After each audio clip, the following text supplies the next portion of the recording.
I'm Drew's mom, and these are my very basic tips for adulting. Today we're going to talk all about lashing out.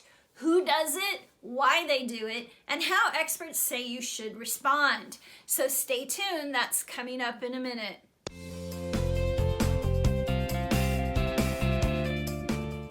First thing that I want to do is make sure that everybody understands what I'm talking about in this particular video. The kind of lashing out that I'm speaking about here is defined as minor outbursts, and I stress the word minor, that occur when people are angry or frustrated. What I'm not talking about in this video is yelling and screaming designed to control or demean you. If you are experiencing something like that, or worse, you're living with somebody who throws things or hits you, you need to get out of that situation as quickly as possible. People actually lash out for a lot of different reasons. Those who feel no remorse for their actions may be doing it to manipulate others, especially people who kind of have low self-esteem. They don't feel all that great about themselves to begin with.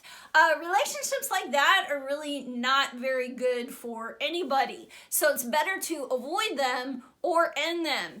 Other people lash out because they are battling their own demons, so to speak. They could be depressed or anxious or even suffering from a past trauma or have PTSD, which they might not even realize they have. They might be using anger to protect themselves, rejecting others or acting like they don't care before they can be abandoned or made fun of. Another common cause is stress and frustration.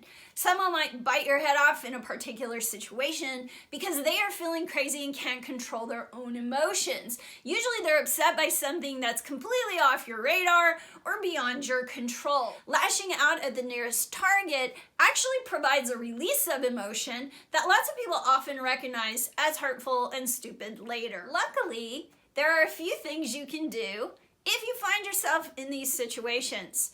If you're the one lashing out, first, don't blame anyone else for your anger or poor behavior. When you're tempted to freak out on someone or something, try to calm yourself down. There are lots of ways to do this. Some people use breathing exercises. Other people count to 100. Still others visualize a happy place or meditate. Whatever you have to do, take a breath. Even if you have to walk away from a particular situation that's making you angry. When you're calm, you can then deal with that situation unemotionally. Finally, you can ask yourself why you're lashing out.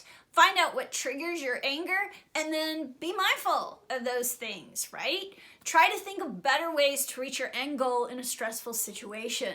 If you are on the receiving end of the lashing out, remember that hurt and threatened people tend to hurt and threaten people. 9 times out of 10, it's probably not even about you.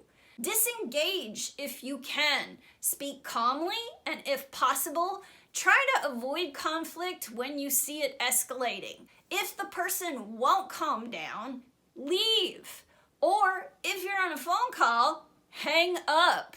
Talk to the person only when he or she is calm, set boundaries, and stick with them. Since hateful words don't solve problems and are hurtful, remind the person that you're dealing with that you won't respond to them or tolerate them. So to sum up, you need to really remember 2 important things.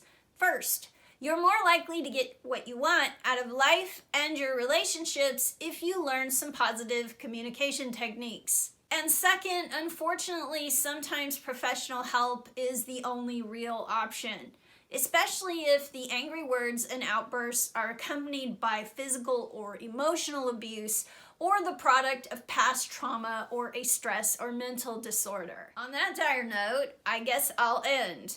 And be sure to check out the comments for additional information and tips if you need them. I guess I'll see you next time. Bye.